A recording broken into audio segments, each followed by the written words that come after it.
ఏపీకి bullet trial అండి.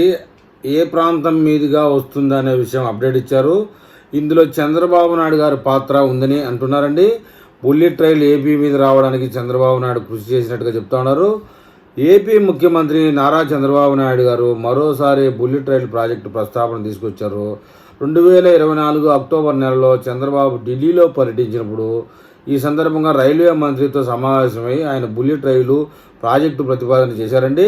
కేంద్ర మంత్రి నితిన్ గడ్కరీ ఏపీ పర్యటన సందర్భంగా అమరావతి, హైదరాబాద్, బెంగళూరు, చెన్నైను కలుపుతూ బుల్లెట్ రైలు ఏర్పాటు చేయాలని చంద్రబాబు అయితే కోరారు. దీంతో 4 కోట్ల మందికి లబ్ధి కలుగుతుందని వివరించారు. గతేడాది అక్టోబర్ నెలలో ఢిల్లీ పర్యటన సందర్భంగా చంద్రబాబు బుల్లెట్ రైలు ప్రతిపాదన చేశారు. రైల్వే మంత్రి అశ్విని వైష్ణవ్ భేటీ అయిన చంద్రబాబు నాయుడు దక్షిణ భారతదేశంలో పెద్ద నగరాలైన హైదరాబాద్, చెన్నై, బెంగళూరు, అమరావతిని కలుపుతూ బుల్లెట్ రైలు ఏర్పాటు చేయాలని సూచించారండి. తాజాగా శనివారం మరోసారి ఈ అంశాన్ని చంద్రబాబు నాయుడు లేవనెత్తడం జరిగింది.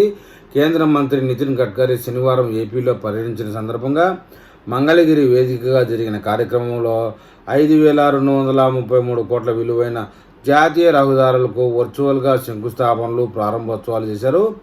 ఈ కార్యక్రమంలో మాట్లాడిన చంద్రబాబు ఏపీలో బుల్లెట్ రైలు ప్రస్తావన తీసుకురావడం జరిగింది.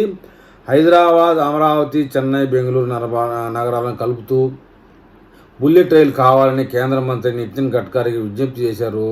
ఈ బుల్లెట్ రైలు వలన 4 కోట్ల మంది ప్రయాణికులు లబ్ధి కలుగుతుందని చెప్పారండి.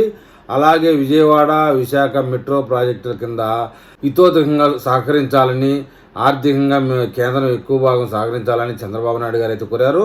మరోవైపు ప్రస్తుతం మన దేశంలో ముంబై, అహ్మదాబాద్ మధ్యన బుల్లెట్ రైలు ప్రాజెక్టు అభివృద్ధి దశలో ఉంది.